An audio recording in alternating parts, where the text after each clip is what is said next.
Bonjour, monsieur. Donc, je vais commencer par quelques exercices de récursivité. Est-ce que vous arrivez à voir l'écran? Non, monsieur. Non?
Donc, j'ai dit avant de commencer les arbres, on va faire quelques exercices de récursivité.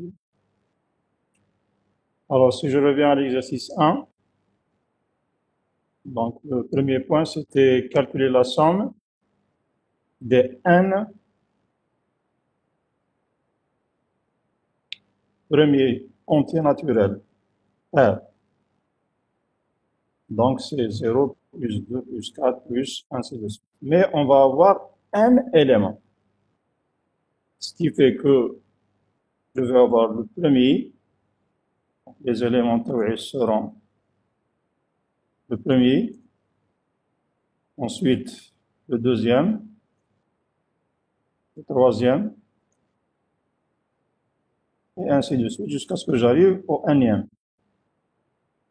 Voilà ce qu'on demande. Donc, le premier élément, pair, le deuxième élément, pair, plus bien sûr, plus le troisième élément, pair, jusqu'à ce que j'arrive au dernier élément, qui est le énième.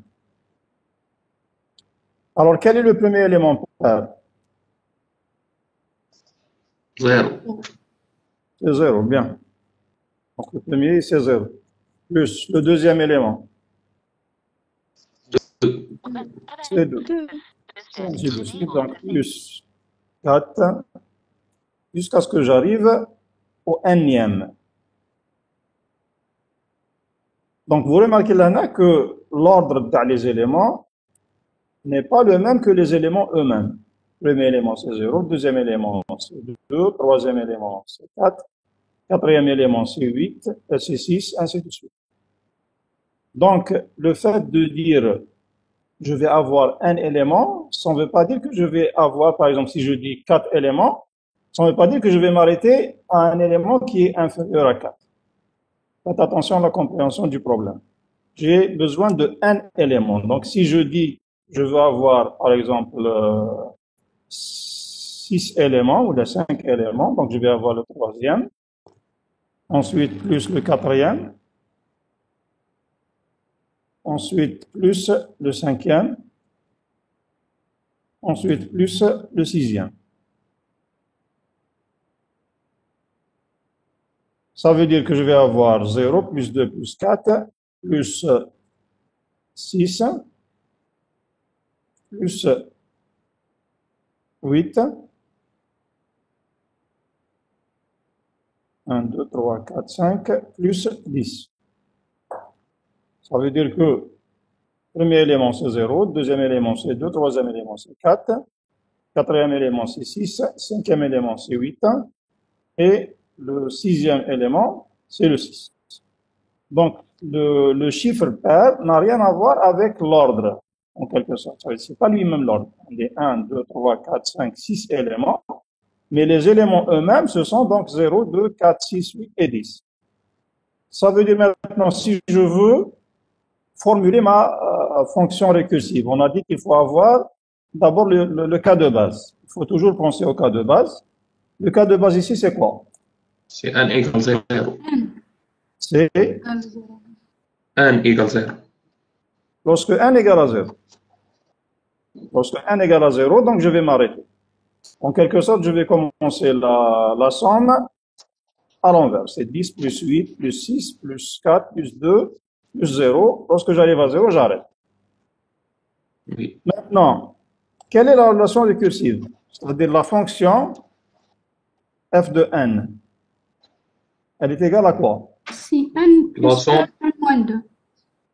Vais-je 1 plus par 1 moins 2. n plus La fonction fn moins 2. c'est fn moins 1.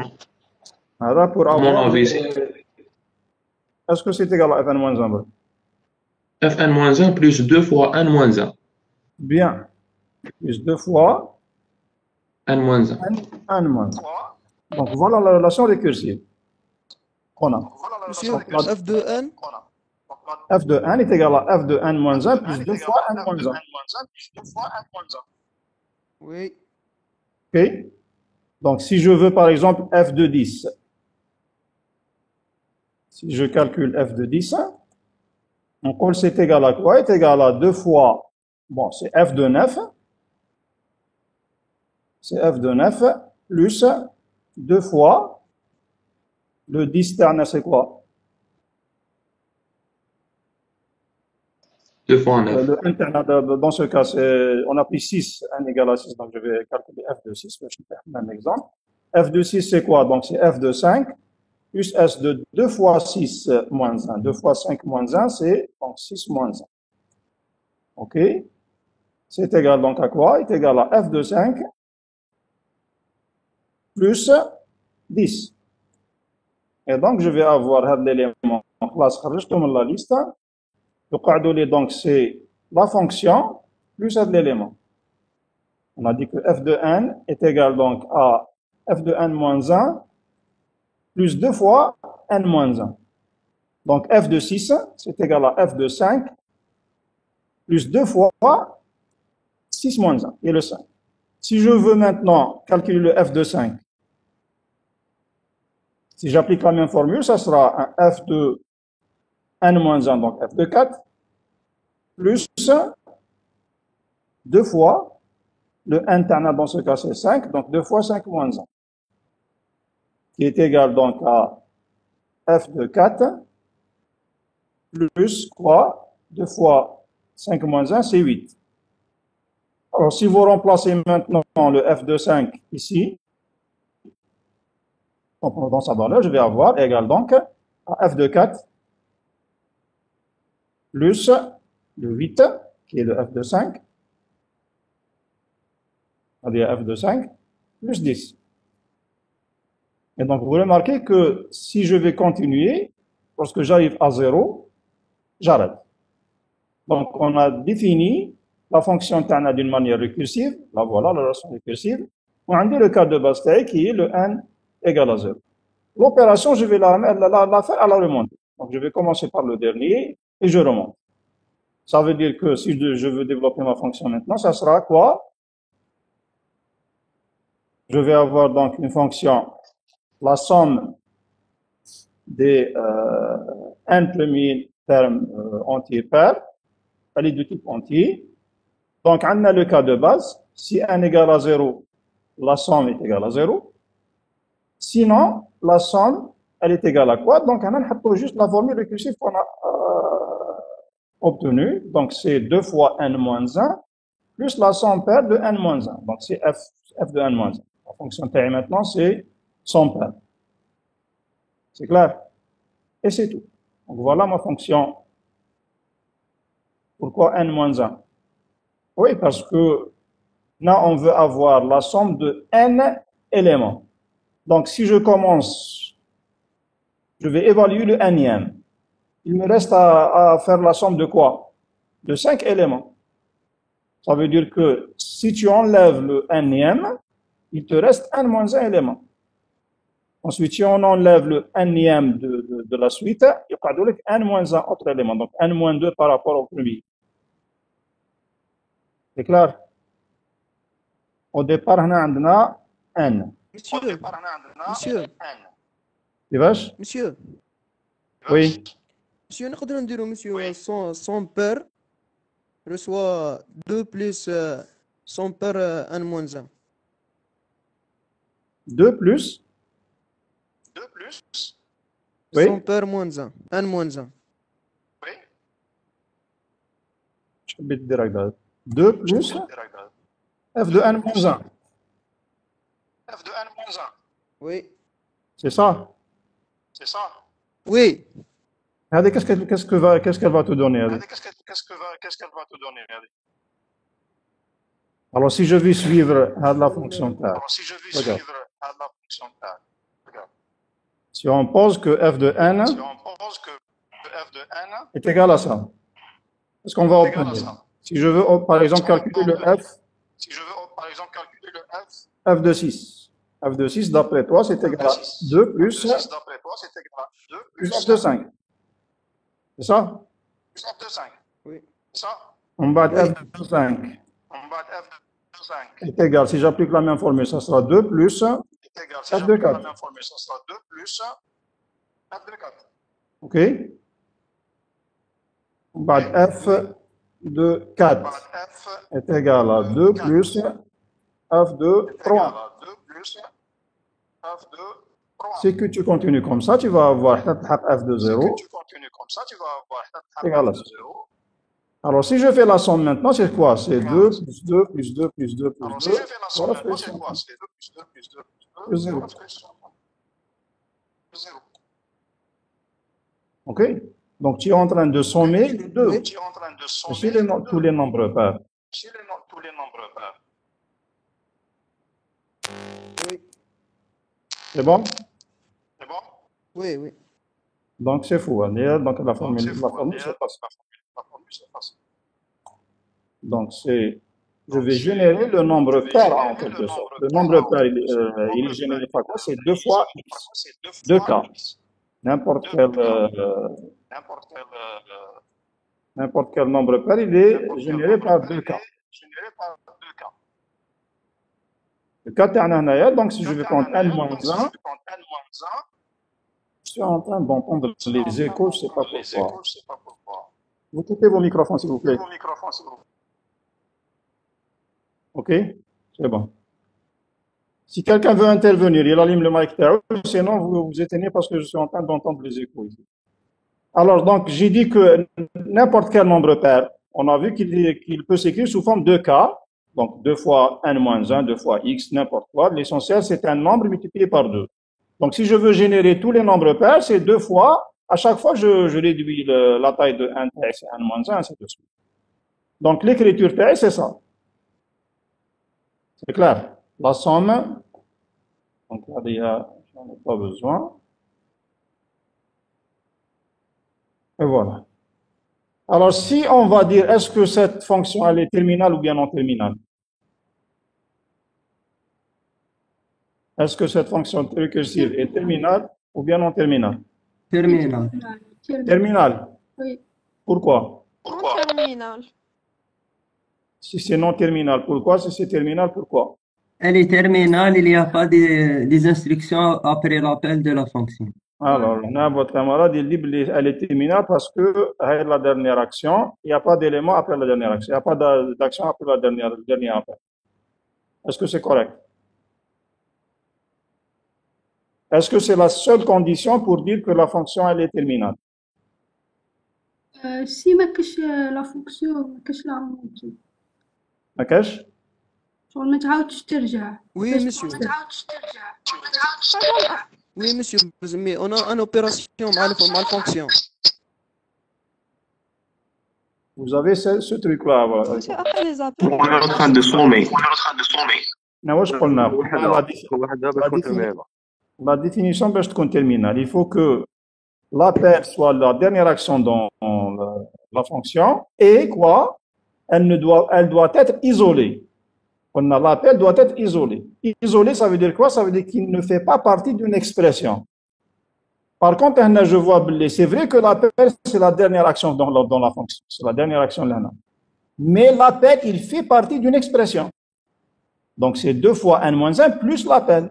Donc, puisqu'il fait partie de l'expression, ça veut dire qu'elle n'est pas terminale, elle est non terminale.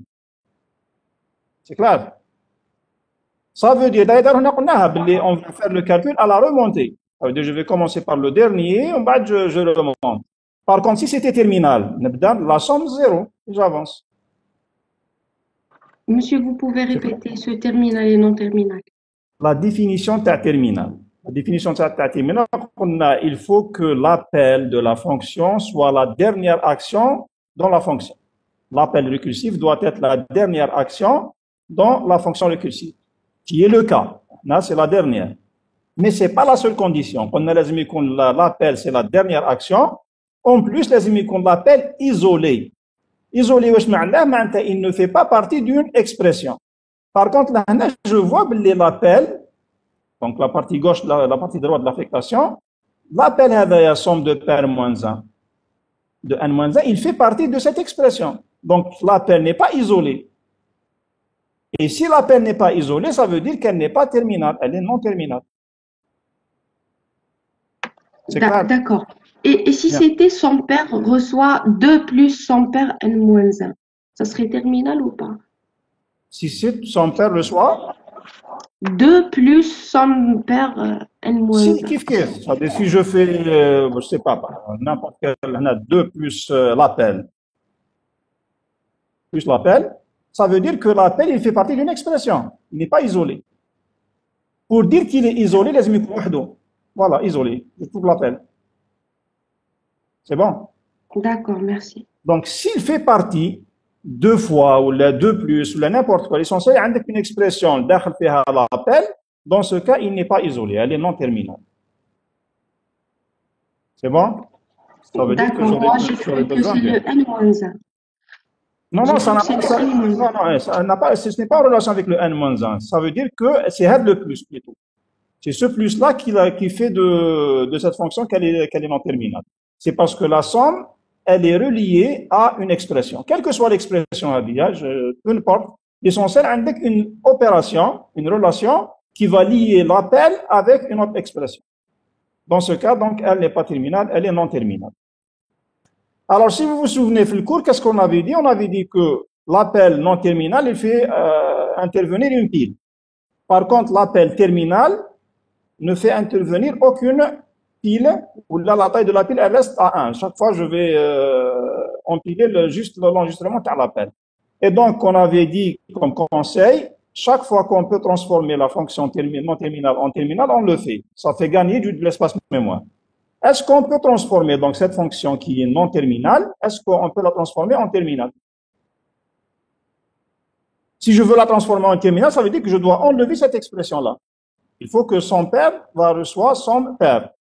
Bon, n'importe quoi comme paramètre, mais l'essentiel, je ne vais pas trouver une expression avec l'appel. Dans ce cas, ça devient terminal. Est-ce qu'on peut transformer cette fonction qui est non terminale en une fonction terminale? Monsieur, on peut dire 2 fois Oui, monsieur. n-1 plus n-1. 2 fois n-1? Plus n-1. Non, il faut avoir un appel. Oui, son père. Son père, je dirais? Oui. On peut ajouter un compteur, le paramètre. Bien. Sauf chaque fois, de toute façon, la base de la transformation d'une fonction non terminale en terminale, il faut rajouter un paramètre. On ne peut pas transformer n'importe quelle fonction non terminale en terminale sans ajout d'un paramètre en plus. Ça veut dire qu'on a, si c'était, pardon, si c'était une fonction itérative, on aurait utilisé un compteur. Alors, dans ce cas, si on se base sur un seul paramètre sans utiliser le compteur, ça veut dire que je vais avoir un traitement à la remontée, donc ça devient non terminal. Si je veux la rendre terminale, il faut que l'opération soit le dakhel. Donc, qu'est-ce que je vais dire? Je vais dire que je vais transformer cette fonction-là en non terminale, plutôt en terminale. Je vais dire que je vais rajouter un compteur ici. Bon, là, je vais donc ajouter un i. C'est clair? Et alors, je vais dire que si n égale à 0, la somme paire, c'est 0. Sinon, son paire, je vais maintenant, la somme, je vais la mettre ici. Et je vais dire que ça devient plus le compteur.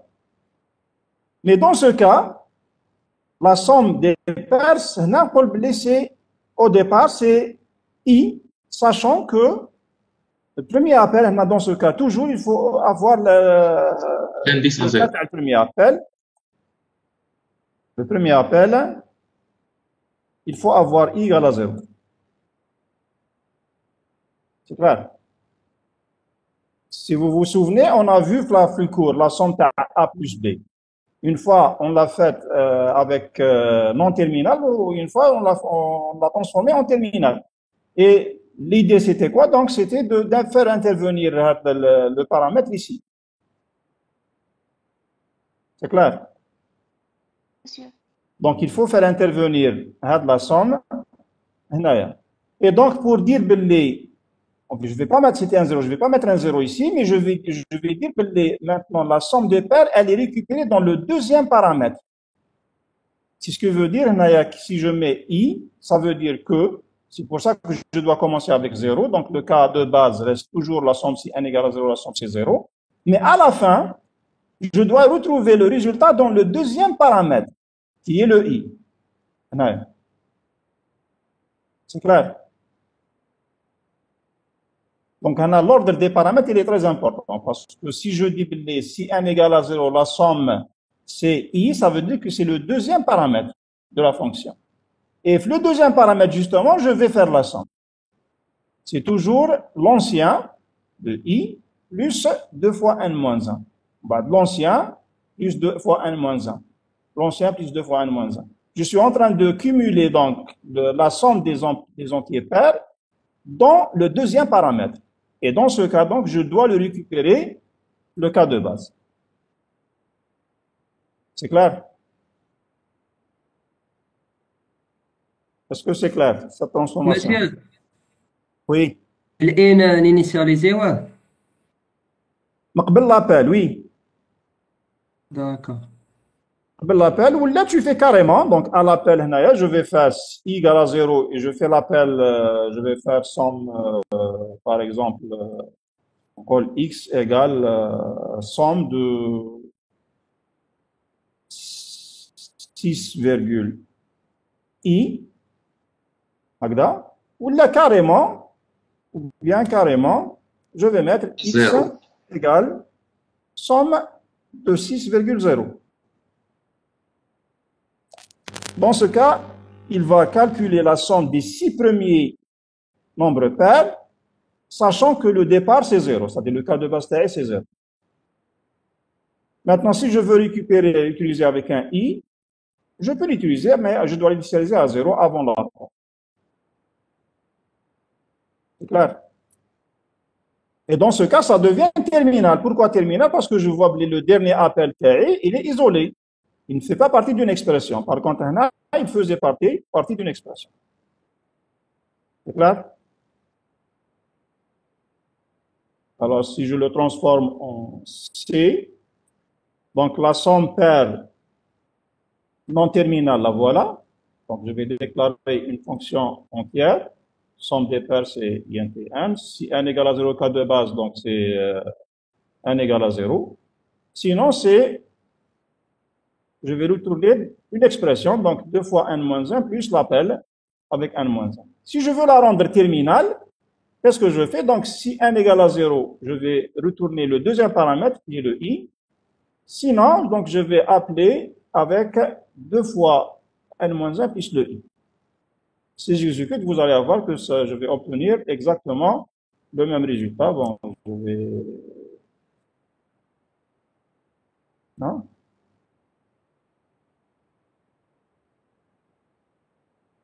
Voilà, donc si je donne par exemple les 6 premiers nombres premiers, avec la somme non terminale, ça me donne 30, et avec la terminale, ça me donne 30 aussi. Mais là, j'utilise une pile, par contre, je n'utilise pas de pile. Le nombre d'appels, c'est le même, donc on va gagner l'espace mémoire, c'est tout. Transformer la non terminale en terminale fait gagner de l'espace mémoire par la pile. Au lieu d'utiliser une pile, je ne vais pas utiliser la pile. C'est clair? C'est bon?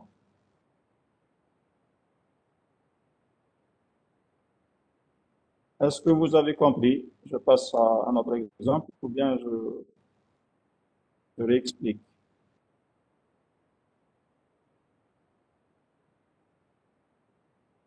Alors, aucun écho? Oui, monsieur. C'est bon. Alors maintenant, le deuxième, c'était afficher les n toujours premiers entiers naturels impairs par ordre croissant. Clair. Donc, un des n premiers entiers par ordre croissant. Je vais faire donc pratiquement la même chose ici. Donc, j'ai non pas les termes, mais le nombre de termes. Premier, deuxième, troisième, quatrième, cinquième, ainsi de suite. Mais là, je ne vais pas faire de... Donc, regardez, c'est la fonction terminale. Voilà, on va la voir après. Donc, RIA, c'est la deuxième. Donc, c'est la non terminale. C'est la terminale. C'est la deuxième version de la fonction. Sans terminale.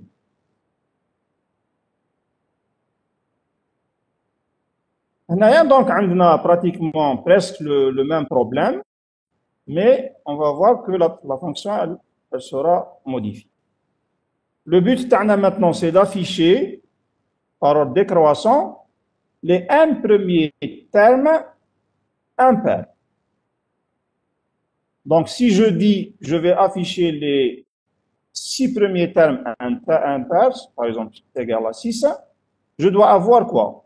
Dans l'ordre croissant.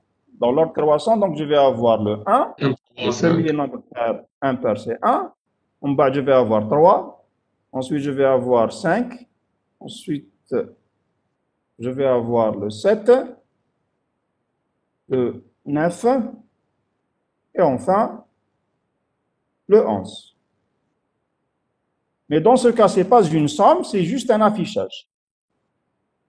On vous demande d'afficher seulement les nombres. Je veux 6 éléments impairs, les premiers nombres impairs, par ordre croissant. Donc 1, 3, 7, 9 et 11. Donc le cas de base TI, je vais m'arrêter à 0. J'arrête.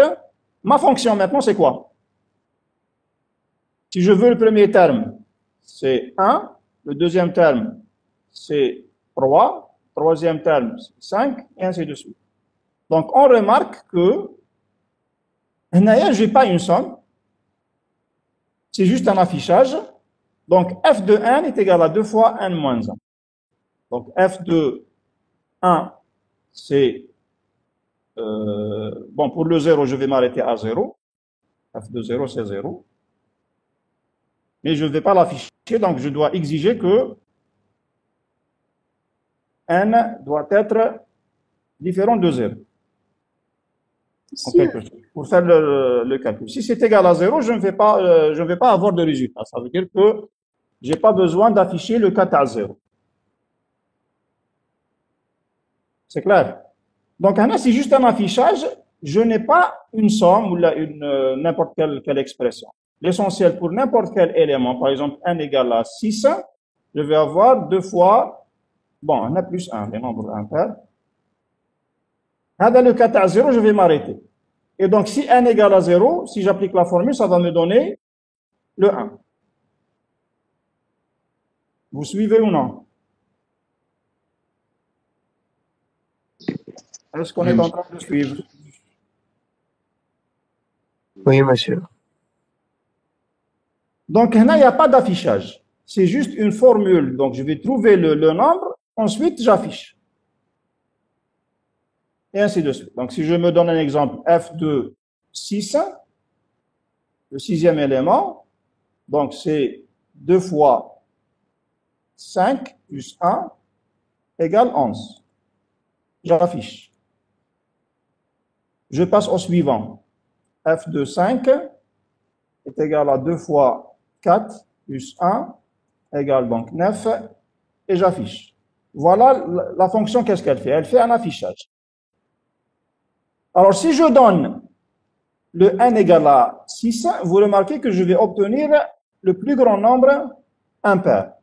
Or, il faut afficher dans l'ordre croissant. Donc, je dois effectuer quel type de fonction récursive? Intermédiaire. Ça veut dire que lorsque je calcule le 11, je vais retarder son affichage. Retarder son affichage, ça veut dire que je vais l'afficher après l'appel. Et donc, je vais utiliser une pile qui va cumuler, je génère tous les nombres impairs. À la fin, je vais les afficher. Donc, je dépile le 1, je l'affiche, je dépile le 3, je l'affiche, ainsi de suite. Sauf que le dépilement se fait d'une manière systématique. Ça veut dire que c'est le système qui le fait. C'est la pile système qui est en train de se dépiler. Le cas n égale à 0, je m'arrête. Donc, le cas de base, c'est toujours n égale à 0. Si ce n'est pas égal à 0, donc, voilà, je calcule, ensuite j'affiche. Je calcule et j'affiche jusqu'à la fin. Et donc, ma fonction serait, ne pas perdre de temps, donc la fonction affichage des impairs par ordre, regardez, c'est décroissant, donc je vais voir la croissance, parce que j'ai donné les deux. Si je fais croissant,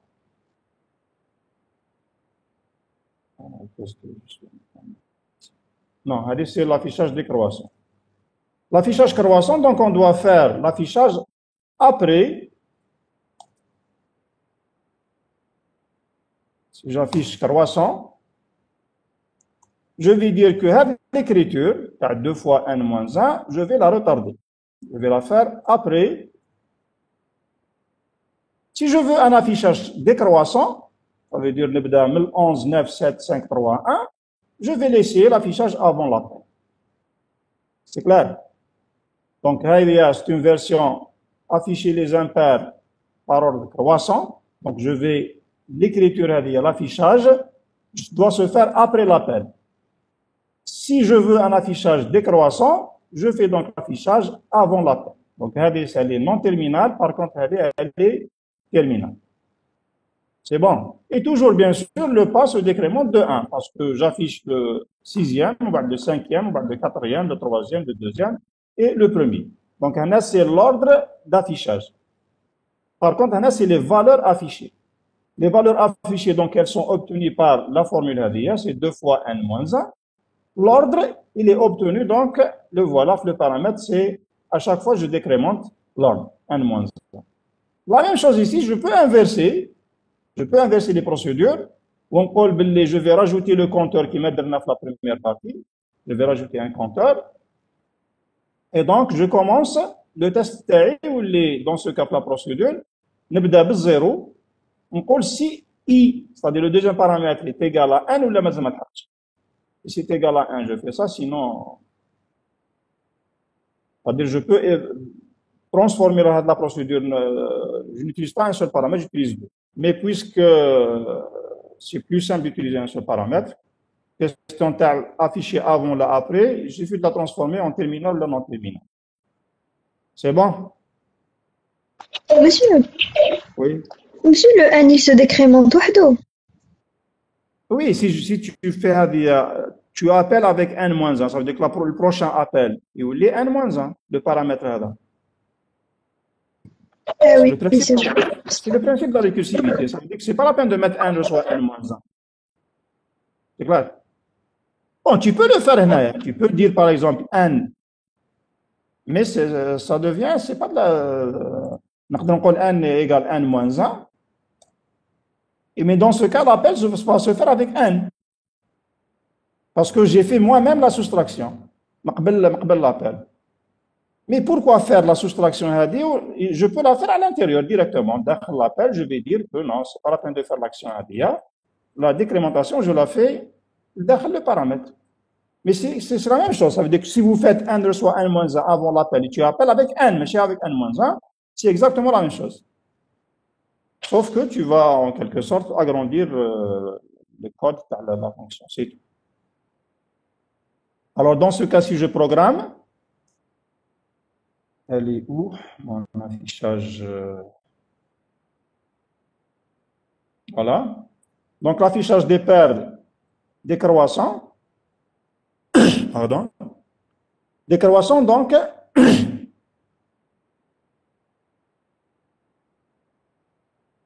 elle est où? C'est décroissant. Le croissant, donc, je vais afficher avant. Si je veux l'affichage décroissant, ça veut dire que je vais commencer à partir du nème. Impair, c'est j'affiche, donc gentil, là c'est croissant. Alors si j'exécute, voilà l'appel.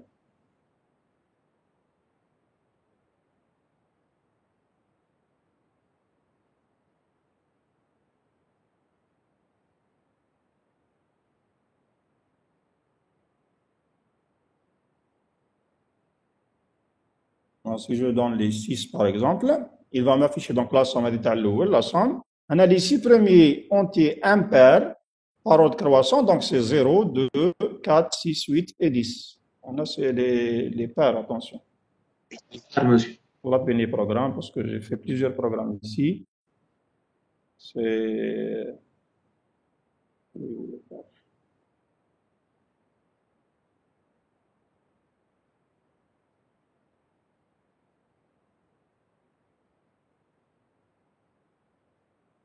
J'ai fait appel à quoi?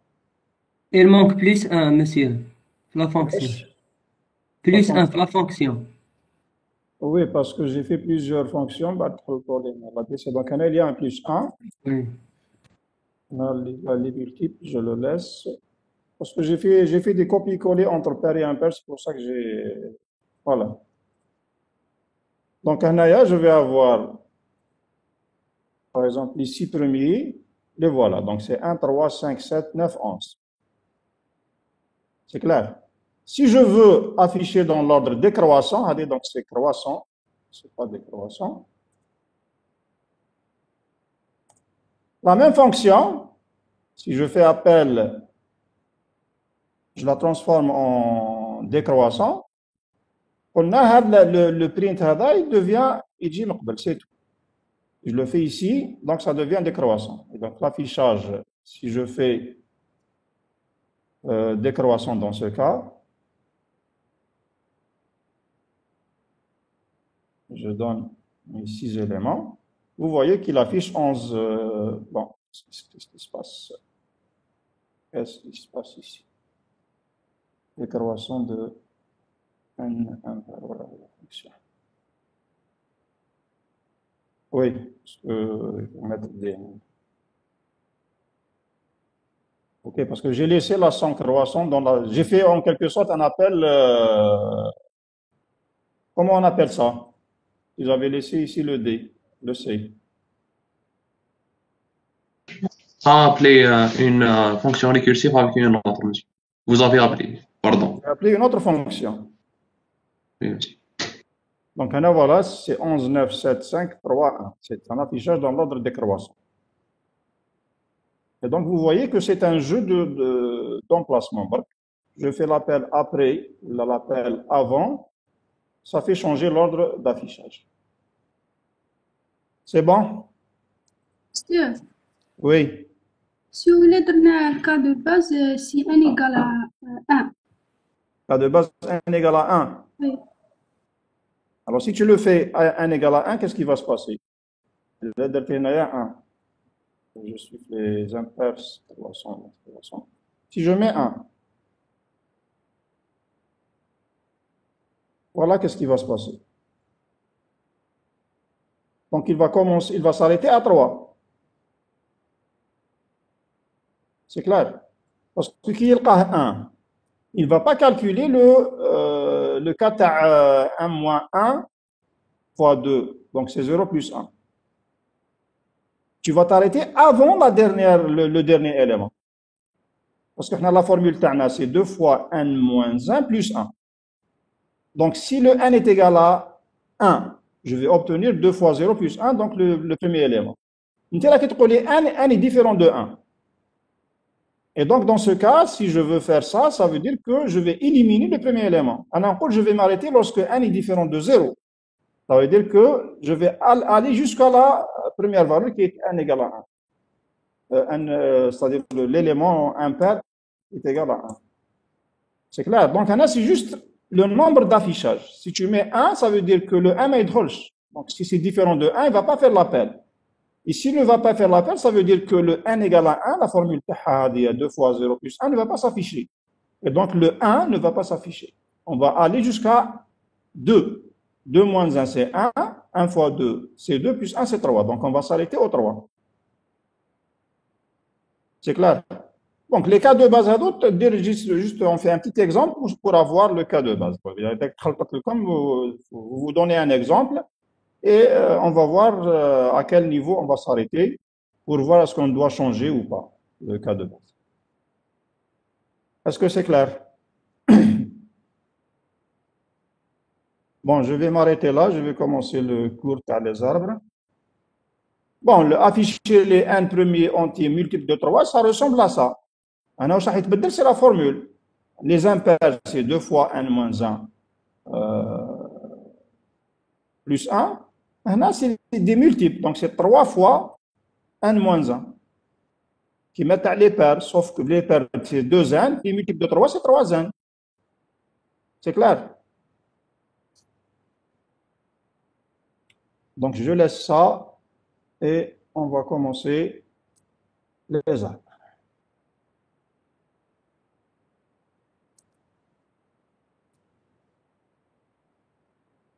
Alors, les arbres,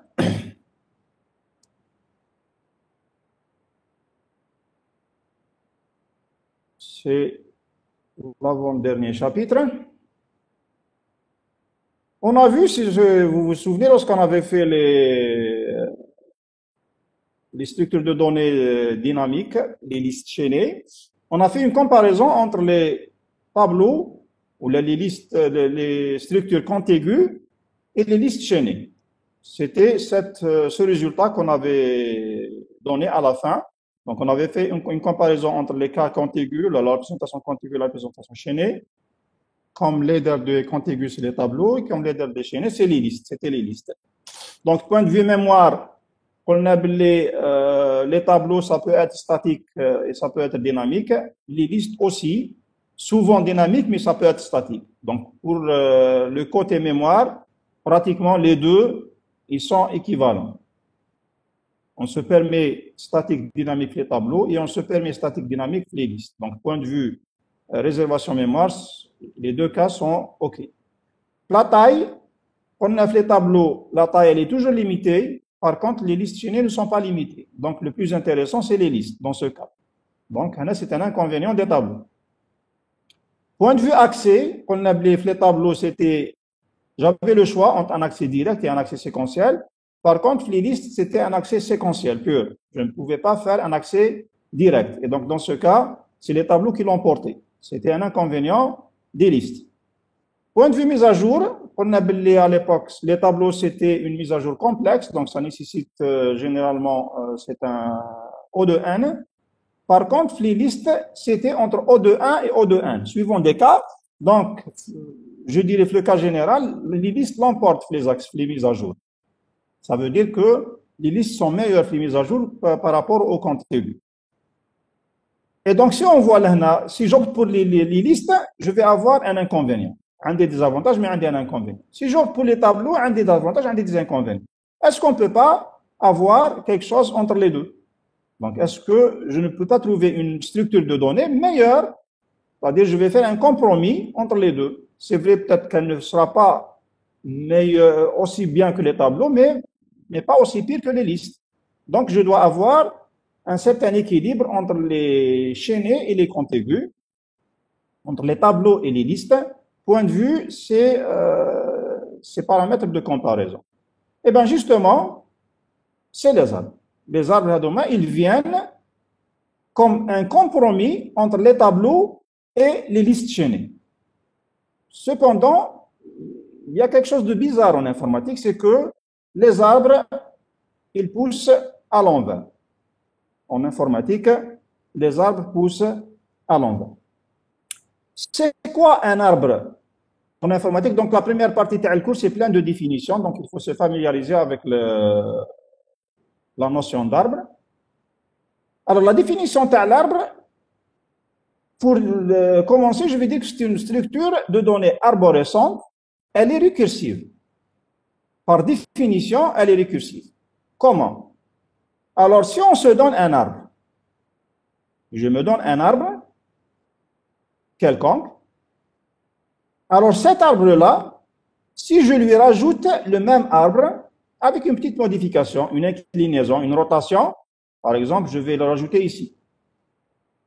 Donc, je prends un arbre, je fais une rotation et je le mets là. Qu'est-ce qu'on voit ici? On voit que c'est toujours un arbre. Donc, à partir d'un arbre, si je le connecte avec un autre arbre, avec une petite modification, peu importe, donc une inclinaison, une rotation, j'obtiens toujours un arbre. Ce qui fait que c'est récursif. Donc, un arbre, c'est un ensemble d'arbres. Si je rajoute, par exemple, ici le même arbre, avec ce point de liaison, j'obtiens toujours un arbre. J'ajoute encore des arbres, j'obtiens toujours un arbre. Et ainsi de suite. Donc, vous voyez que si je fais connecter une suite d'arbres, à la fin, je vais obtenir un arbre qui est plus grand, oui, il est plus volumineux, oui, mais c'est un arbre. Et c'est arborescent, ça veut dire qu'il y a un lien entre les branches qui sont eux-mêmes des arbres. Et donc, c'est la notion de récursivité. Donc, la structure d'arbre, c'est une structure arborescente, ça veut dire qu'il y a des liens d'une arborescence, et c'est une structure récursive. Pourquoi? Parce que à chaque fois, je veux dire que l'arbre, c'est la jointure de deux arbres. Il est défini par des arbres. Donc, le mot arbre revient dans la définition. Et c'est ce qu'on définit comme une structure récursive, c'est lorsque le mot arbre revient dans la définition de l'arbre. L'arbre, c'est un ensemble d'arbres qui sont reliés. C'est clair? Alors, je reviens maintenant à une définition plus proche de l'informatique. On peut oublier la structure de données, arbre, qui est souvent dynamique. Elle peut être statique, mais elle est souvent dynamique. Elle est représentée, donc elle représente un ensemble de valeurs qui sont organisées d'une manière hiérarchique. Organisées hiérarchiquement. Hiérarchiquement, ça veut dire qu'ils ne sont pas linéaires. C'est pas comme les listes, ils forment une ligne. Là, c'est une arborescence, donc ça devient non linéaire. Alors, chaque valeur, elle est stockée dans un nœud, des cercles à demain. C'est ce qu'on appelle des nœuds. Chaque nœud a une valeur. Maintenant, les nœuds Hadoma, ils sont reliés entre eux par ce qu'on appelle des arêtes, qui représentent des relations parent-fils. Donc, si je pose ça, voilà, donc j'ai des arêtes, ils vont lier ces nœuds. Les arêtes Hadoma, ils représentent des relations parent-fils, ça veut dire que n'importe les R, c'est le parent de ABC. ABC, ce sont les fils de R. À de la relation, ça veut dire que si je descends, c'est le père. Si je remonte, c'est le fils.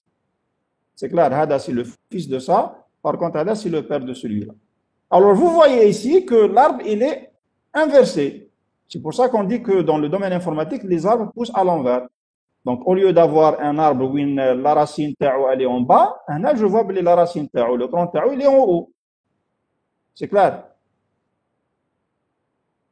Donc ça s'appelle, qui met les arbres, ça s'appelle la racine. Sauf que la racine, l'arbre naturel, elle est en bas, elle devient, elle est en haut, elle est inversée, c'est tout. C'est une inversion dans l'arbre.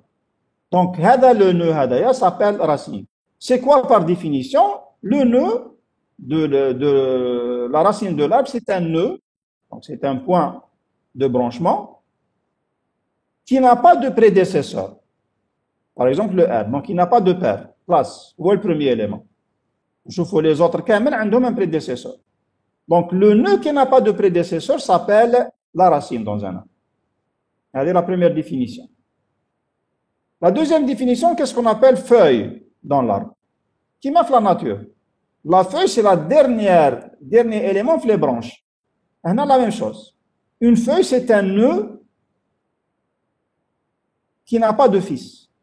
Ça veut dire qu'il n'y a pas de successeur. On appelle fils ou les successeurs. Voilà, on l'appelle père ou les prédécesseurs.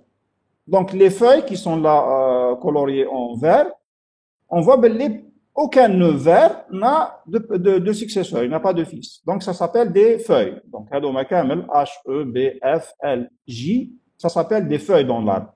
Donc, c'est les nœuds terminales. On les appelle aussi des nœuds terminales, mais le plus souvent, ça s'appelle des feuilles. Qu'est-ce qu'on appelle des nœuds internes? Les nœuds internes qui sont là en orange, donc ce sont des nœuds qui ont au moins un fils. Donc, un ou les deux. Par exemple, hada عنده 2, celui-là عنده 1, il n'y a pas de fils de ce côté-là. Hada عنده 2, celui-là عنده 1 à gauche, hada عنده 1 à droite. Donc, tous les nœuds qui sont en orange, ça s'appelle des nœuds internes. Pourquoi internes? Parce qu'ils ont au moins un fils. Donc, ou bien 1, ou bien 2, ou bien plus. Donc, essentiel, au moins 1. Par contre, les feuilles, les vertes, mais ils n'ont aucun fils. Ils sont célibataires. C'est clair? Toujours les définitions. Qu'est-ce qu'on appelle fils? C'est les descendants directs d'un nœud. Donc, si je prends un nœud A, hadaya, les fils directs, c'est le D et le E. Le H, c'est un descendant, oui, mais ce n'est pas direct. Donc, c'est un petit-fils en quelque sorte. Donc, là, c'est le grand-père de H. Donc, les fils, c'est les descendants directs. Donc, c'est une terminologie naturelle. Ça veut dire que Hada, c'est le père de ça, Hada, il est loin. C'est vrai que ça fait partie des parents, mais c'est un grand-père. Ce n'est pas le fils direct. Ce n'est pas le descendant direct. Qu'est-ce qu'on appelle père dans un arbre? C'est l'ascendant direct. C'est l'ascendant direct. Donc, si je prends le nœud D, il est où? Il est là. Son père, ce n'est pas R. Le R, c'est son grand-père. Le père, c'est l'ascendant direct. Donc, je vais dire que le père de D, c'est le A. C'est celui qui vient juste avant. Une autre définition, qu'est-ce qu'on appelle chemin dans un arbre? Le chemin d'un nœud X quelconque dans l'arbre, c'est la suite des nœuds par lesquels il faut passer pour aller de la racine vers le nœud X. La racine qu'on a, c'est le nœud qui n'a pas de prédécesseur. Maintenant, si je choisis n'importe quel nœud, par exemple le L, quel est le chemin de L? C'est l'ensemble des nœuds par lesquels il faut passer pour arriver au nœud concerné. Dans ce cas, le chemin de L, par exemple, donc c'est le R, C, G, I, K et L. Pour arriver à L, je dois suivre ce chemin-là. Donc, il faut dire que le chemin dans un arbre, il est unique. Je ne peux pas arriver à un nœud L à travers un autre chemin. Il n'y a qu'un seul chemin qui mène à L. C'est pas Rome. Rome, tous les chemins mènent à Rome. Les nœuds de l'arbre, aucun nœud n'est Rome. C'est clair? Il y a un seul chemin pour arriver au nœud. Si je prends le nœud E, c'est R-A-E. Je prends le nœud J, c'est R-C-G-J. OK? Toujours les définitions. J'ai dit que le premier cours, c'est plein de définitions pour se familiariser avec les arbres. Qu'est-ce qu'on appelle hauteur ou bien profondeur dans un arbre? Alors, la hauteur dans d'un nœud quelconque, c'est le nombre de nœuds constituant son chemin. Le chemin, qu'est-ce que c'est? Alors, la hauteur ou bien la profondeur, justement, c'est le cardinal de cet ensemble. C'est le nombre de nœuds du chemin. Alors, si je prends par exemple la hauteur de I, le I, il est là. La hauteur de I, c'est quoi? Donc, je dois trouver d'abord le chemin. Le chemin de I, c'est quoi? Donc, c'est 1, le C, le G et le I. Voilà le chemin de I. Si je compte, donc 1, 2, 3, 4, je vais dire que la hauteur de I, c'est 4. C'est le nombre de nœuds qui constitue le chemin. Parlons maintenant de la hauteur de l'arbre. Et l'arbre, il est défini par sa racine. Donc, on dit la hauteur d'un arbre est la hauteur de la feuille la plus profonde. Je vais voir la structure Hadia. Quelle est la plus profonde feuille? Dans ce cas, c'est le L. Et elle est là, est la plus profonde. Alors, je vais dire que la hauteur de l'arbre Hada est égale à la hauteur de la feuille la plus profonde, du nœud le plus profond. Et donc, c'est le nombre de nœuds du plus long chemin. Alors, le plus long chemin, donc, c'est Hadaya Win plus 9 Inzidlo. Donc, je vais ajouter encore pour le L. Ça doit être 1, 2, 3, 4, 5 et 6. Donc, le chemin de L, on l'a vu que c'était A, C, G, I, K, L. Et donc, la hauteur de L, c'est 6. Et donc, la hauteur de cet arbre-là est égale à 6. Pourquoi? Parce que la plus profonde feuille se trouve à une hauteur de 6 par rapport à la racine. Alors, par convention, on peut oublier la hauteur de la racine est égale à 1. C'est une convention à prendre, mais parfois, sur Internet, il y a certains auteurs qui prennent la hauteur de R, c'est 0. Et dans ce cas, la hauteur de l'arbre, tous les 5 au lieu de 6. Mais en général, plusieurs auteurs prennent la convention que la hauteur de R est égale à 1. Maintenant, si on définit la hauteur, c'est une convention. Donc, je pose un A, je vais décider que la hauteur de R, c'est 0. Dans ce cas, la hauteur de le nœud le plus profond, ça va devenir 5 au lieu de 6. Mais généralement, on prend 1. Alors, il y a une propriété là, on a les propriétés récursives. On a puisque l'arbre, c'est une structure récursive, alors on définit la hauteur de l'arbre vide. L'arbre vide, maintenant, il n'a fait aucun nœud. Si l'arbre, n'a pas encore poussé, il n'y a aucune branche, on a oublié l'arbre, il est vide. On un noyau en terre et on attend qu'il va pousser. Tant qu'il n'a pas poussé, il est vide, il n'y a pas d'arbre. Alors, dans ce cas, on oublie la hauteur terreau, elle est nulle. La hauteur de phi de l'arbre vide est nulle. Maintenant, la hauteur de n'importe quel nœud, par récursivité, elle est définie. Donc, la relation récursive, elle est égale à 1 plus la hauteur de son père. Donc, si je prends le 6, la hauteur de, plutôt le L, la hauteur de L, elle est égale à 1 plus la hauteur de son père, plus la hauteur de K. La hauteur de K, elle est égale à 1 plus la hauteur de I. La hauteur de I, elle est égale à 1 plus la hauteur de G, et ainsi de suite. Et donc, c'est une relation récurrente qu'on va exploiter après, lorsqu'on va écrire les fonctions qui nous donnent les hauteurs des arbres. Donc, si je donne un arbre R quelconque, je peux exploiter cette relation récursive pour trouver la hauteur de l'arbre. La même chose, on va le voir après, je ne vais pas précipiter.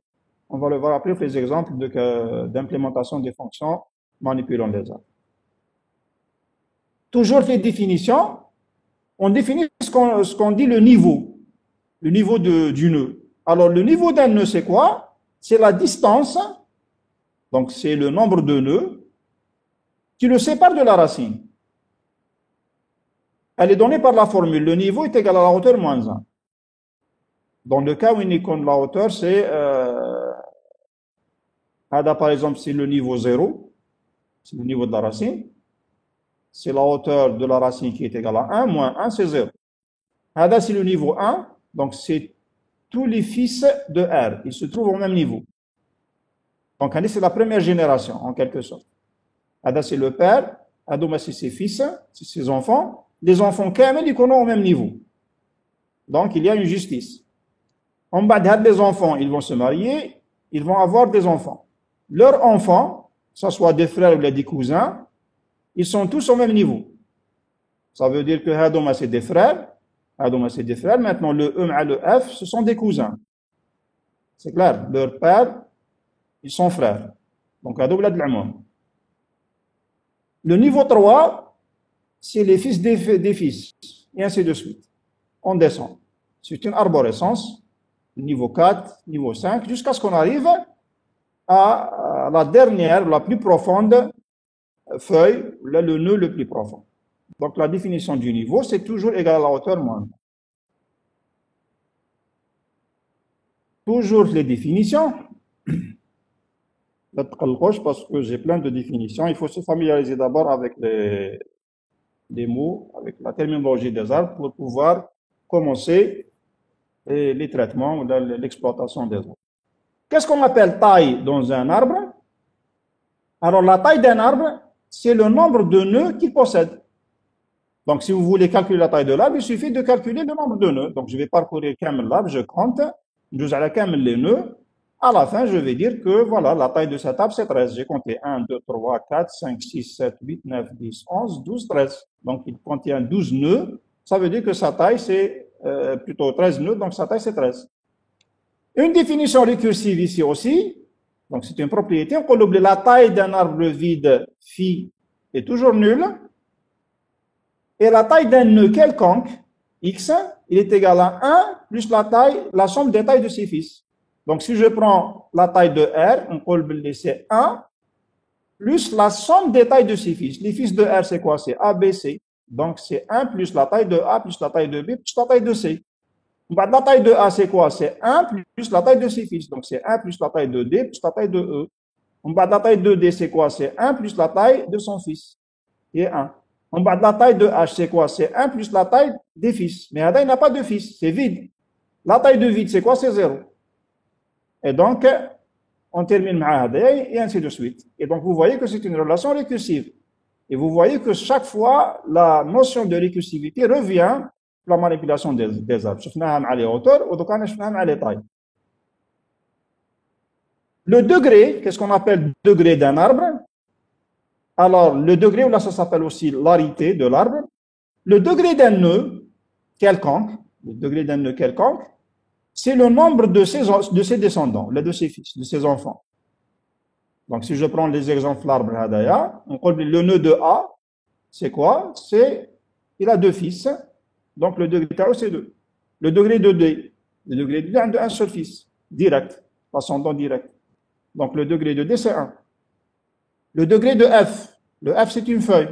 Donc, elle n'a pas d'enfant, donc le degré de H, c'est 0. Le degré de R, donc il a 3 enfants, ce qui fait que le degré de H, c'est 3. Le degré de H, c'est 1, 2, 3, 4. Il a 4 descendants, 4 fils, 4 enfants. Et donc, le degré de H, c'est 4. Là, c'est le degré d'un nœud.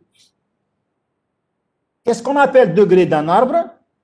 Le degré de l'arbre entier, maintenant, c'est le degré maximum de ses descendants. Donc, on a qu'une chose, les nœuds. Chaque nœud, c'est le degré Tao. À la fin, je vais prendre le maximum de tout ça. Alors, si je continue, donc je vais avoir tous les degrés de tous les nœuds. À la fin, je vais avoir que le maximum, c'est le nœud H. Le degré de H, c'est lui le maximum. Hada, donc c'est 4, Hada, c'est 1, Hada 2, Hada 3, Hada 2, Hada 2, Hada 1, Hada 0. Les vers camel 0. Donc, le maximum, c'est 4. Donc, je vais dire que le degré de cet arbre-là est égal à 4. Donc, il est égal au degré maximum de ces nœuds qu'il est constitué. Qu'est-ce qu'on appelle sous-arbre? Un actif qui sépare la notion de récursivité pour les arbres. L'arbre, il est de nature une structure récursive. Donc, chaque nœud de l'arbre est lui-même un arbre. Chaque nœud, qui est l'exemple que j'ai donné au début, il y avait des nœuds, chaque fois, on plaçait un arbre à travers un nœud. Donc, à partir du nœud, c'est un arbre. À partir de chaque nœud, on a un arbre. Donc, si je vois l'arbre global, je peux dire, par exemple, Hada, c'est un sous-arbre. À partir du nœud A, D, E, c'est un sous-arbre. Ou c'est un arbre. Par rapport à l'arbre initial, ça devient un sous-arbre. C'est une branche R. Je prends, par exemple, Hada, G, c'est un sous-arbre. Donc, à partir d'un nœud, je prends tous les descendants. Donc, je vais prendre tous ces descendants. Je forme ainsi un sous-arbre. Si je vais prendre, par exemple, à partir de C, à partir de C, ça va être tout ça. Et ainsi de suite. Donc, un sous-arbre, c'est une partie comprenant le nœud et tous ses descendants. Pardon. C'est ce qu'on appelle un sous-arbre. Toujours les définitions, qu'est-ce qu'on appelle étiquette l'arbre? L'étiquette d'un nœud, c'est la valeur ou bien l'information qu'il contient. Cette information, elle peut être simple, entier, réel, caractère, d'un point de vue informatique, ou là, elle peut être structurée, elle peut être des tableaux, des enregistrements, des piles, des fichiers, des listes. n'importe quelle structure, ça peut être étant comme étiquette du nœud. Par exemple, je prends le nœud, fait un entier, 5. Je prends un nœud, fait un réel, 1,5. Je prends un nœud, fait une chaîne de caractères, alger. Je prends un nœud, fait un enregistrement, un matricule, un nom, un prénom. Donc, c'est ce qu'on appelle un arbre étiqueté. Ça veut dire que tous les nœuds ta'ou, ils contiennent des informations. Maintenant, enfin, c'est la dernière définition, je pense, c'est la forêt. Qu'est-ce qu'on appelle forêt? C'est un ensemble d'arbres naturel. Qui trouve une forêt, donc elle est pleine d'arbres. Donc, si je prends plusieurs arbres, ça constitue une forêt. Donc, l'arbre R1, l'arbre R2, l'arbre R3, l'ensemble de tous ces arbres-là forment une forêt. Alors, le cours maintenant, on s'intéresse beaucoup plus aux arbres binaires. Arbre binaire, ça veut dire quoi? Ça veut dire que l'arité tahum, le degré tahum, c'est 2. Qu'est-ce que c'est qu'un arbre binaire? Un arbre binaire est un arbre de degré 2.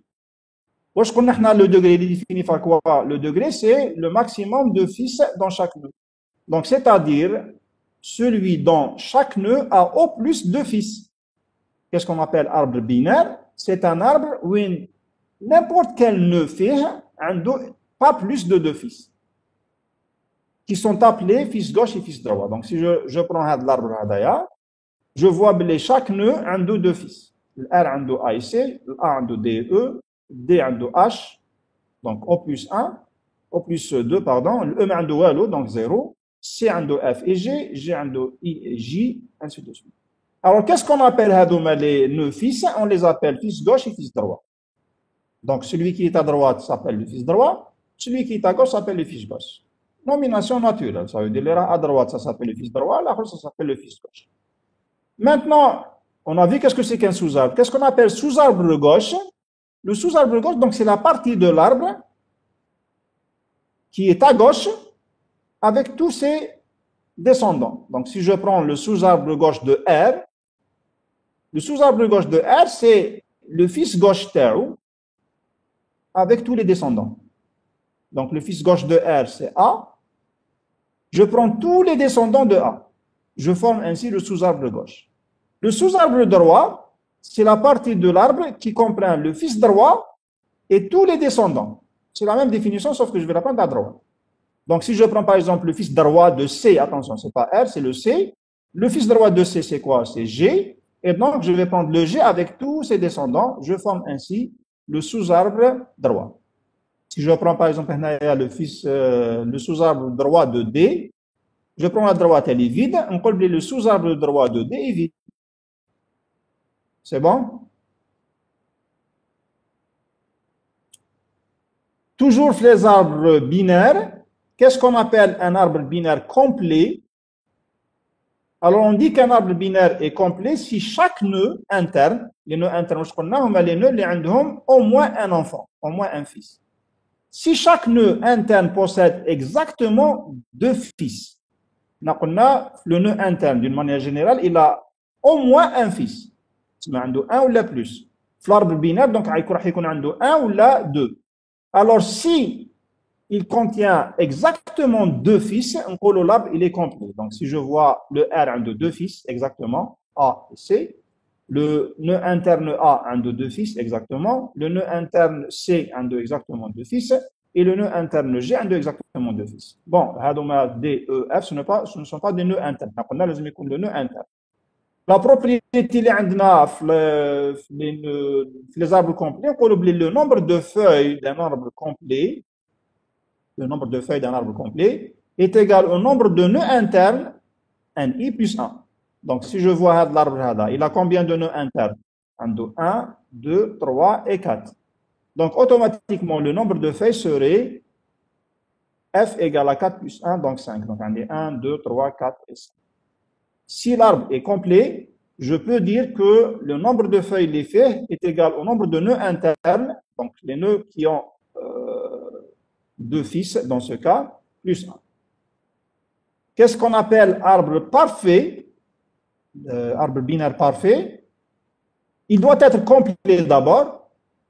Ensuite, toutes les feuilles, ils doivent être au même niveau. Voilà un cas. Donc, les arbres, les feuilles كامل عندهم le niveau qu'on a c'est la ligne اللي فيها les nœuds. Si toutes les feuilles, donc tout ce qui est en vert, rentrent le même niveau, on dit que l'arbre hada, il est parfait. Par contre, hada, il n'est pas parfait. Pourquoi? Il est complet, mais il n'est pas parfait. Hada, il est complet, donc parce que chaque nœud interne a exactement 2 fils. En plus, il est parfait parce que toutes les feuilles, elles sont au même niveau. Par contre, hada, les feuilles D, E, F, ils sont au niveau hada, N. Par contre, I, J, ils sont au niveau N plus 1. Donc, ce n'est pas la même ligne. Par contre, toutes les feuilles, elles sont à la même horizontale, donc même niveau. Une autre propriété des arbres parfaits, si la hauteur de A est égale à H, alors la taille de A est égale à N, elle est égale à 2 à la puissance H moins 1. Le cas Hada, par exemple, la hauteur de A, c'est quoi? La hauteur de l'arbre, c'est 1, 2, 3, 4. On a, c'est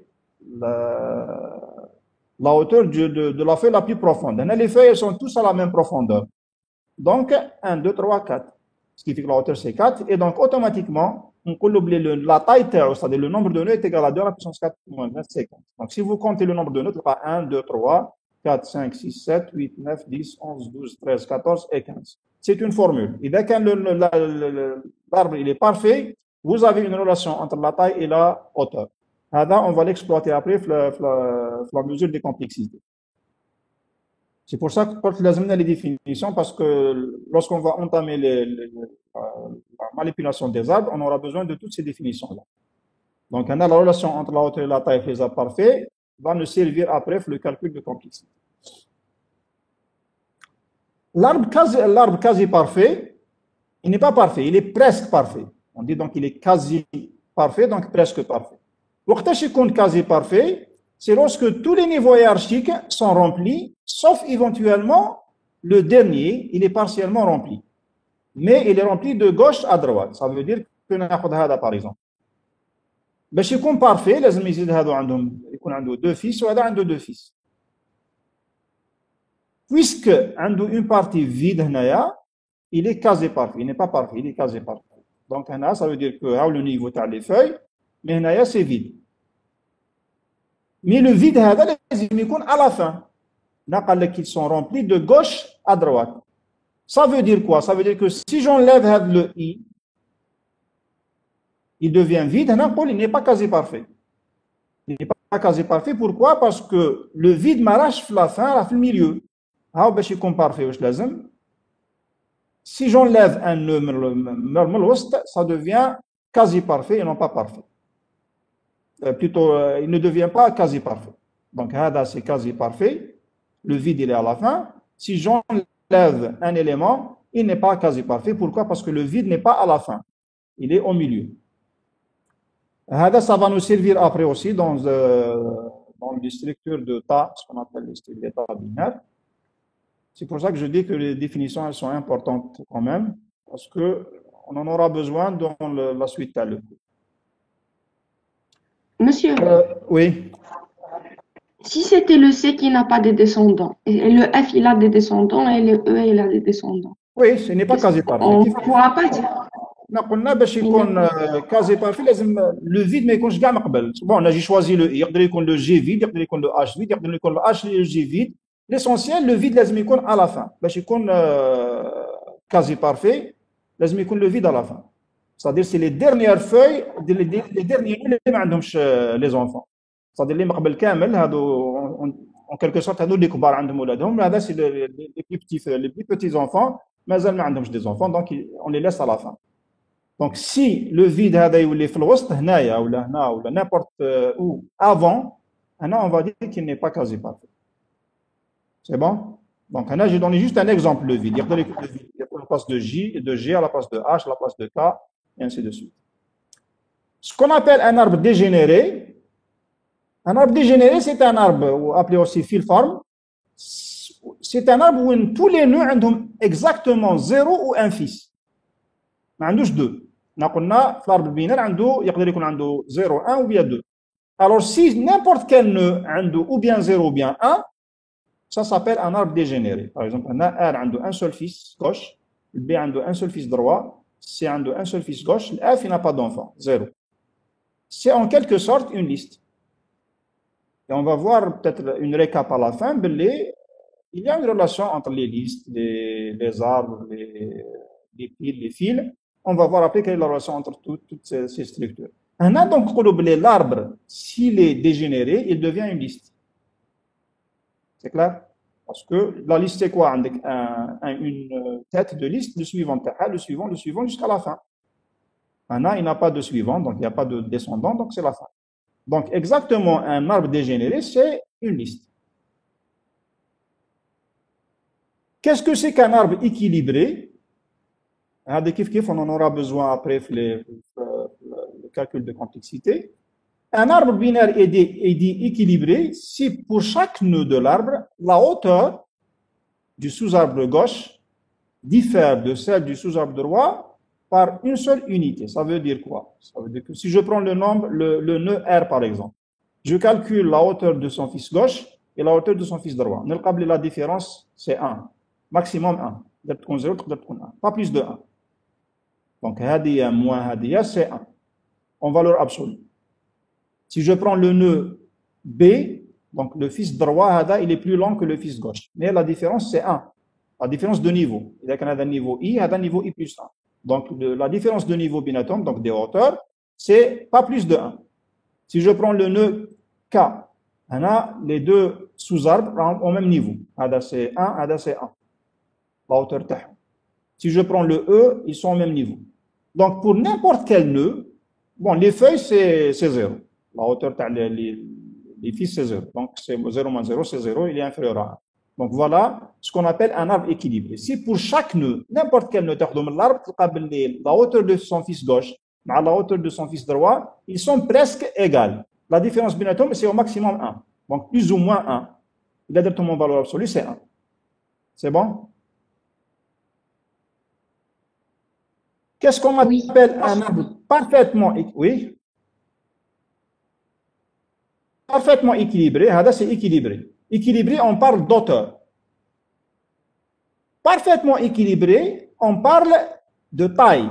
C'est-à-dire c'est la même formule, sauf qu'elle est utilisée pas avec les tailles. Ça veut dire quoi? Si je prends un essai pour chaque nœud aussi, pour chaque nœud, la taille de le fils gauche, la taille de le fils droit, elles sont presque égales. Ça veut dire que la différence binatom au maximum 1, plus ou moins 1, ou là 1 en valeur absolue. Donc si je prends le nœud R, le fils gauche la taille c'est 3, donc c'est 1, 2, 3. Le fils droit, le fils gauche c'est 4, le fils droit c'est 3. Donc 4 moins 3 c'est 1, maximum 1. Si je prends le nœud F, fils gauche la taille 1, fils droit la taille 1. Donc elles sont égales. 1 moins 1 c'est 0, il est inférieur à 1. Si je prends le nœud A, le fils droit de la taille 2, le fils gauche de la taille 1. 1 moins 2 c'est moins 1, en valeur absolue c'est 1, inférieur à 1. Si je prends le nœud T, fils droit c'est 1, fils gauche vide, donc 0. La taille du vide c'est 0. Donc 0 moins 1 c'est moins 1, en valeur absolue c'est 1. Et donc, l'arbre, il est parfaitement équilibré. Pourquoi? Parce qu'à n'importe quel nœud, la différence de taille entre le fils gauche et le fils droit, elle est au maximum égale à 1 en valeur absolue. Voilà, on arrive maintenant, là ça donne les définitions, on arrive à la représentation des arbres binaires. Des arbres en général, on va se focaliser sur les arbres binaires. Comment je représente les arbres en mémoire? Qui mal les autres structures de données, je peux les représenter avec une représentation contiguë, comme je peux les utiliser avec le chaîné. Mais comme là, en général, c'est le chaîné, parce que les arbres qui mêlent les listes, en général, je préfère des représentations chaînées, c'est-à-dire en utilisant des allocations dynamiques avec un chaînage. Je peux représenter en contigu, mais vous allez voir que elle n'est pas vraiment adaptée aux structures d'arbres. Donc, je préfère les chaîner.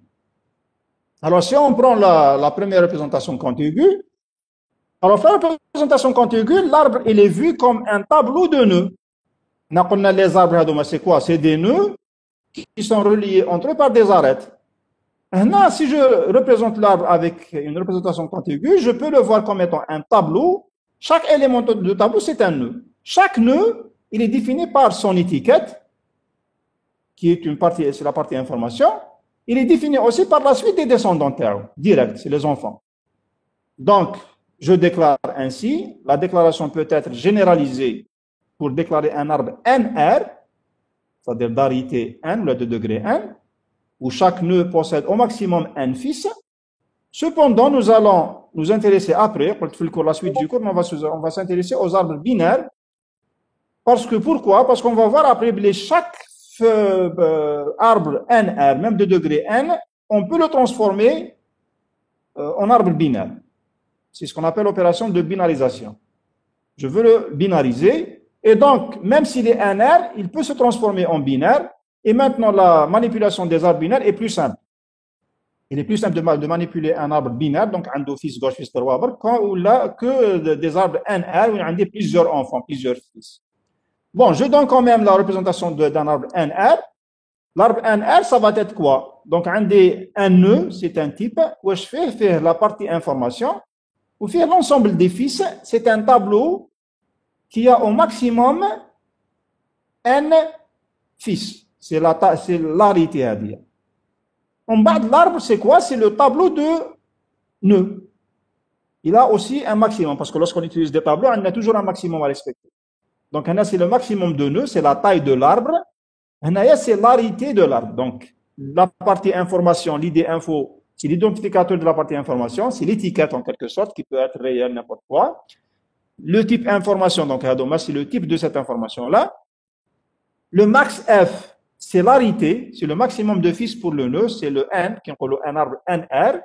Le N, c'est le nombre de fils maximum. Max ND, c'est la taille maximale de l'arbre, c'est le nombre max de nœuds. Et donc, si je me donne par exemple un arbre 4R, de N égale à 4, c'est ce qu'on appelle aussi des arbres quaternaires, où chaque nœud a au maximum 4 fils. La déclaration maintenant, supposons que je vais déclarer un arbre de chaîne de caractères, un arbre qui fait les noms, par exemple un arbre généalogique, un des noms les personnes, où chaque personne a au maximum 4 enfants. Donc je vais définir le nœud, puis à partir d'information, c'est une chaîne de 25. Les fils TAO, c'est un tableau de 4 entiers. C'est toujours des entiers parce qu'il y a l'indice de l'enfant le tableau général, le tableau des arbres. Donc l'arbre, c'est un tableau, par exemple, avec 1000 nœuds. Chaque nœud, je fais une information, on fait un tableau des fils. Les fils Hadoma, ils se trouvent à des endroits, donc des indices, ce tableau Hada, dans l'arbre. Si je prends un exemple, un tableau d'un arbre 4R, par exemple, donc c'est un tableau fait 1, 2, 3 jusqu'à 21, 22, ainsi de suite. Donc c'est la taille de l'arbre, c'est le max 1D. Chaque nœud, c'est la partie information, ou fait un tableau des fils. Le tableau des fils, maximum, on a 4, parce que c'est un arbre 4R. Est-ce que vous avez un cours après? Vous avez un cours après? Non, on n'a rien. Non. Voilà, donc je me permets de prendre quelques minutes. Donc, on a le tableau des fils, c'est quoi? Maximum de la taille du tableau, c'est 4, parce qu'on c'est un arbre 4R. Donc, chaque élément de tableau, il vous donne un indice. L'indice, c'est le fils de A. Le premier fils de A, fait 2, le deuxième fils de A, fait 3, le troisième fils de A, fait 4, le quatrième fils de A, il est à 5. Donc, je prends Hadoma, le premier nœud, qui est la racine de l'arbre. On va voir les fils de c'est le tableau des fils. Je vais les projeter flat le tableau. Donc, 2, 3, 4, 5, les voilà. 2, 3, 4, 5. Donc, Hadoma, les fils de A. Et donc, je peux dire que le A, le premier fils, il se trouve à 2, qui est le B. Le troisième, c'est le C. Le quatrième, c'est le D. Donc, on a déjà construit le premier niveau. C'est le niveau 0, c'est la racine. Premier niveau, le voilà. Donc, c'est Hadoma les indices. Je vais les projeter ici. Maintenant, je passe au deuxième niveau. Deuxième niveau, on a le B, on a le C, on a le D, on a le E. Bon, je prends le fils B. Le fils de A qui est le B. Hada, il a des fils aussi. Donc, on a le B, le voilà. L'enregistrement, la case Tao, c'est le 2. Parce que le fils 2 se trouve, le B se trouve à la deuxième position. Donc, les fils تاعو les voilà. عنده un fils à la case 6, un fils à la case 7, la voilà. À la case 8 et 9, ما عندوش, c'est 0. Donc, هنايا pour dire que s'il n'a pas de fils, مازال ما عندوش ولاد واحد اخرين, on pose 0, il n'a pas de fils. Donc, qu'est-ce que je vais prendre? Je vais prendre les 4 suivants, parce que là, c'est un tableau, à chaque fois, c'est un tableau de 4. Donc, on a les 4 suivants. Les 4 suivants, c'est quoi? C'est 6, 7, 8 et 9. Donc, 6, عنده F, 7, عنده G, le 8 ou le 9, il n'a pas d'enfant. Donc, pour le B, à 6 et 7, il a des enfants F et G. Par contre, à 8 et à 9, on prévoit qu'il va avoir 4 enfants, mais pour le moment, il n'a que 2. Classe le B, ça y est, on passe au C. Le C a les enfants terres. Un premier enfant à la case 10, aucun enfant à la case 11. On peut dire par exemple, Z عنده ولد هنا ومات. Donc, il a perdu un enfant à la case هذه. On va عنده un autre enfant à la case 12 et un autre enfant à la case 13. Donc, je reprends les 4 suivants. Les 4 suivants, les 4 enfants de C, les voilà. Donc, 10, 11, 12 et 13. Malheureusement, le fils qui était à la 11, il est perdu. Donc, il n'a plus de fils à la case 11. Donc, le C, je vais le présenter donc à la 10 en H. Le 11, il a perdu, Makash. Le 12, c'est I. Et le 13, c'est J. Donc, voilà les enfants de C. Je passe maintenant au fils D. Le fils D, le voilà, il est à 4. Le tableau تاعو, donc, il n'a aucun fils, le premier, deuxième fils, Makashon. Ils sont perdus. Ando par contre un fils à la 3e position et à la 4e il ne l'a pas. Donc on les 4 suivants, 14, 15, 16, 17. Aucun fils à 14, 15, un fils à 16 et aucun fils à 17. Donc 14, 15 Makash, un fils à 16 et aucun fils à 17. Je prends le E. Le E, le voilà, les enfants terreaux, ils sont à 18, 19, 20, 21. Je les reprends au tableau principal, les voilà. Donc, on a les 4 enfants, L, M, N, O. Donc, je vais les construire. Les voilà. Et donc, on a construit l'arbre à partir d'une structure contiguë, à partir d'un tableau. C'est la représentation de l'arbre quaternaire 4R de cet arbre-là par ça. Ce qu'on remarque, donc déjà l'indice 0 hadaya, lorsque vous trouvez des indices 0, actuellement il y a plein de 0 ici, ça veut dire que le tableau, les tableaux des fils, bien sûr, ça signifie que le nœud n'a pas de fils à cette position. Donc, si je trouve un 0, ça veut dire qu'il n'a pas de fils. Maintenant, si tout le tableau, si tout le tableau des fils sont à 0, si tous les indices sont à 0, ça veut dire que c'est des feuilles. Vous remarquez que F, G, H, à partir de F, la fin, les tableaux ils sont à 0. Et donc, si je trouve tous les indices du tableau fils sont à 0, ça veut dire que c'est des feuilles. Mais je les enfants. Pour reconnaître que c'est une feuille. On va voir après, on va développer des fonctions qui me disent est-ce que c'est une feuille ou pas. Donc, vous remarquez que la représentation par des structures contiguës, elle prend beaucoup d'espace mémoire pour rien. Donc, je vois un HL qui est un 0. Tout ça, c'est des tableaux vides. Ou même des vides, c'est le parent a des enfants à des positions données. C'est pour ça qu'elle est rejetée à la représentation. Elle est vraiment rarement utilisée. Représenter un arbre avec une structure contiguë, donc des tableaux, ça fait perdre de la mémoire. C'est une perte colossale de la mémoire. Vous voyez là, par exemple, un simple arbre quaternaire, je trouve qu'il les vides. Des zéros à deux pour rien. Donc, si je passe à un arbre binaire, donc au lieu, mais c'est un tableau de 4, il y a un tableau de 2, un fils gauche, fils droit. Et puisque c'est deux fils bas, ce n'est pas la peine de déclarer un tableau. Nous allons déclarer carrément deux indices. Deux indices, un fils gauche, un fils droit. C'est pratiquement la même chose, c'est toujours contigu par un tableau. Mais au lieu d'utiliser un tableau de fils, puisqu'il y a deux fils bas, je peux utiliser deux indices, ID, FG, fils gauche, ID, fils droit. Donc si je reprends un exemple d'un fils d'un arbre binaire, ça va être une partie information, par exemple caractère, un fils gauche et fils droit, c'est des entiers. Donc l'inconvénient de la représentation contiguë, c'est la perte de mémoire dans les tableaux. Il y a plein de cases vides, ou de cases à zéro. C'est pour ça qu'on va vers la représentation chaînée qui est la plus optimale pour la représentation des arbres. La représentation chaînée, vous pouvez suivre, je continue ou là j'arrête.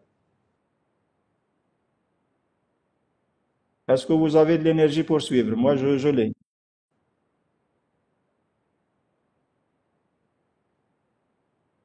Alors,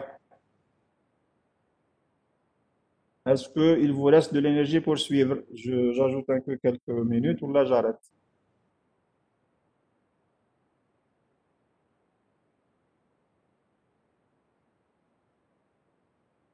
Est-ce que la racine est un nœud interne? Oui, la racine est un nœud interne. Alors, on continue ou là on arrête?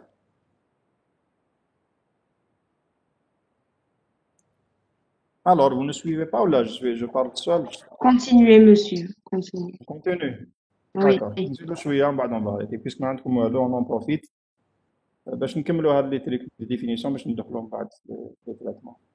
Alors, la représentation chaînée, dans une représentation chaînée, l'arbre il est vu comme un ensemble de pointeurs. كيما شفنا في les listes, c'est des pointeurs. Donc, là aussi, c'est un ensemble de pointeurs qui sont reliés entre eux par des chaînages. Mais le chaînage, il est hiérarchique. Ça veut dire qu'il n'est pas linéaire. Mais c'est comme les listes avec le suivant, suivant, suivant. Ou le précédent, précédent, précédent, c'est linéaire. C'est un niveau, un chaînage hiérarchique. Ça veut dire avec des niveaux. Mais c'est une seule ligne. Alors, la déclaration d'un arbre NR, là aussi, donc on va commencer par le NR, mais on va s'intéresser au plus à 2R, donc au binaire. L'arbre NR, voilà comment on peut le voir, le chaîné. Un arbre, c'est un pointeur vers un nœud. Monsieur, pardon. Oui. Oui. Ils veulent arrêter. Ils veulent arrêter. Oui. Ils Bah, vont c'est envoyer des messages dans le groupe. Ils veulent Ok, arrêter. donc on va s'arrêter sur le chaîné, mais je m'en engage. D'accord, merci et pardon. D'accord, donc la semaine prochaine.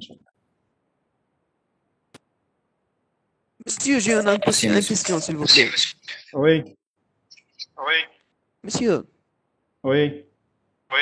monsieur, si on J'entends. a un deux noms,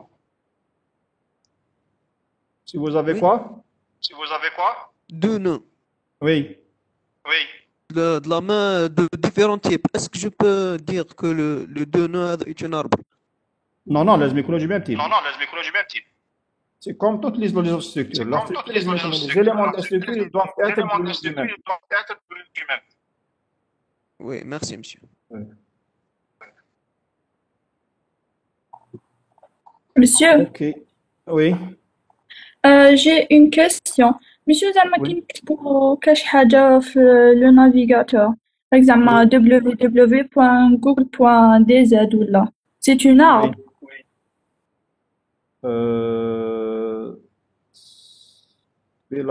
Ça peut être un arbre, oui. L'organisation des disques camés, c'est un arbre. On va le voir après avec des exemples d'applications dans les arbres. D'accord. Oui, عندك un site ومن بعد عنده les fiches تاعو. Chaque site هذاك عنده les fiches تاعو des liens, c'est une relation hiérarchique, oui. D'accord, merci monsieur. Ok. Est-ce que vous pouvez avoir le cours? Oui, bien sûr, je vais envoyer la partie ADR. Monsieur, Oui. s'il vous plaît, monsieur, la série numéro 4, exercice numéro 5, je pense. La série? La série dans la cursivité. L'exercice quoi?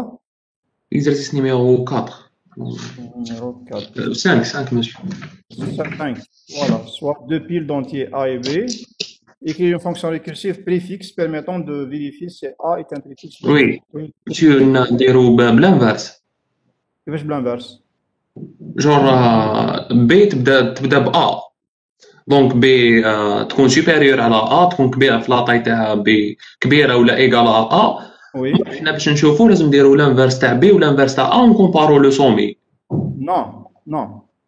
Ça veut dire que كي يكون عندك une pile A, une pile B. Par exemple, la pile A فيها 1, 2, 3. Oui. Ok. Donc, je donne. راك تشوف l'écran, c'est bon. Oui, monsieur. Donc, عندي A par exemple.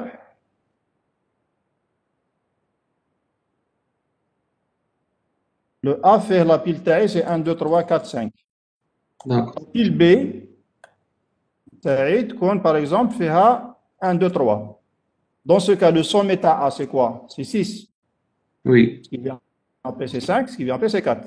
Par contre, le sommet Oui. de B, c'est 3. Donc, un A, ce n'est pas un préfixe. Maintenant, je vais Oui. comparer les sommets pour avoir le préfixe. ما نبداش préfixe من la base. Le préfixe, les piles يتعاملوا من le sommet. Je ne vois pas la base. Mais ce que je vois la pile, c'est son sommet. Et donc, si je dis que A est un préfixe de B, لازم يكون le sommet تاعهم كيف كيف.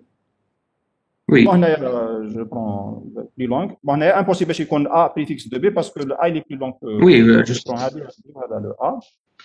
Par contre, si je prends la pile A فيها 4, 5, 6, هنا نقول باللي je dis pile c'est égal. OK? Je dis pile c'est égal.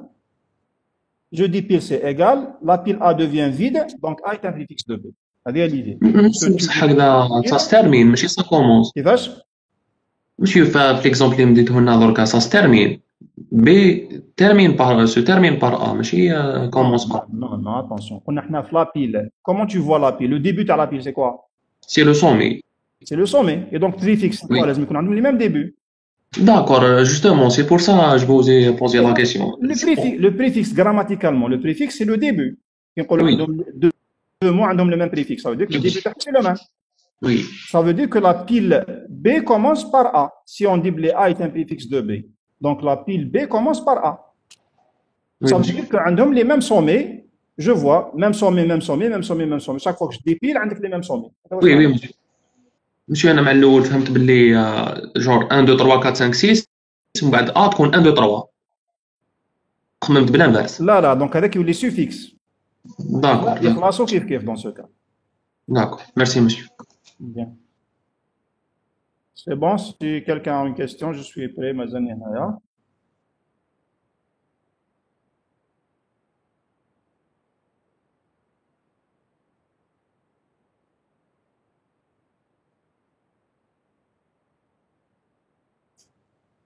Alors, no questions. Là, j'arrête. À la semaine prochaine.